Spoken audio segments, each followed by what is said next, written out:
3 تا زنجیره میزنم من. 3 تا. آخریشو نخو میکشم. 5 بار تو این قسمت این شکلی میرم بدون ای که بافتم و تکمیل کنم.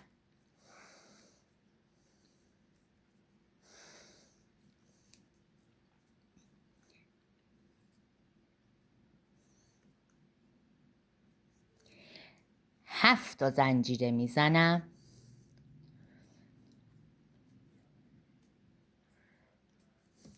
وصل میکنم به این نقطه‌ای که داشتم با پای وصل.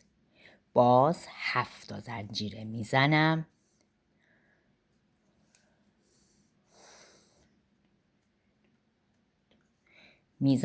باز تو همین نقطه اولی پای وصل میزنم. این قسمت هایی که آزاده 8 تا پایه کوتاه میزنم.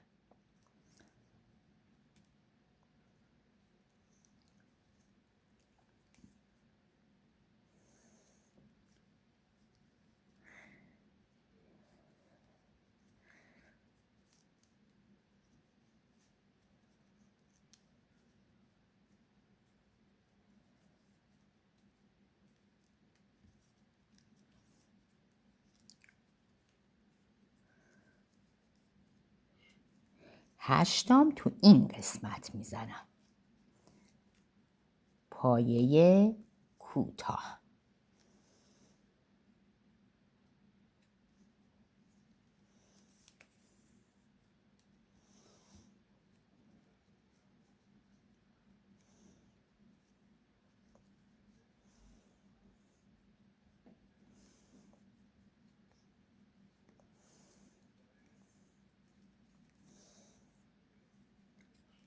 وقتی زدم به اولین پایه کوتاهی که بافته بودم یه پایه وصل میزنم.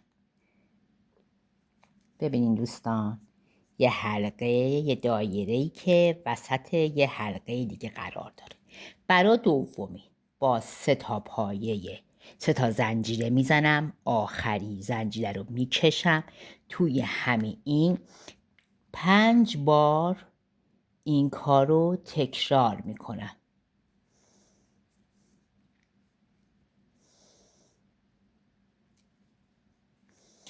بعد میکشم از این قسمت میارم بیرون، 2 تا رو با هم میگیرم. بعد نوبت چیه؟ 7 تا زنجیره. 3 تا، 4 تا، 5 تا، 6 تا، 7 تا.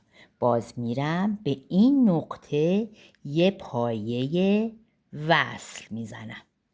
باز 7 تا زنجیره. 2 3 4 5 6 7. باز میارم به نقطه اول پایه وصل میزنم. ببینین دوستان، این یک همچ بعد از این باز 8 تا پایه کوتاه میزنم. 2 تا، 3 تا، 4 تا، 5 تا، 6 تا، 7 تا، 8 تا. باز میام این یه طرفشه، میام به این طرفشم باز 8 تا پایه کوتاه میزنم. 3 تا، 4 تا، 5 تا، 6 تا، 7 تا، اینم 8 تا. میرم به کجا وصل میکنم؟ به نقطه اولی پایه وصل میزنم. ببین دوستای عزیزم، ببینید این کار رو همچنان باز تکرار میکنم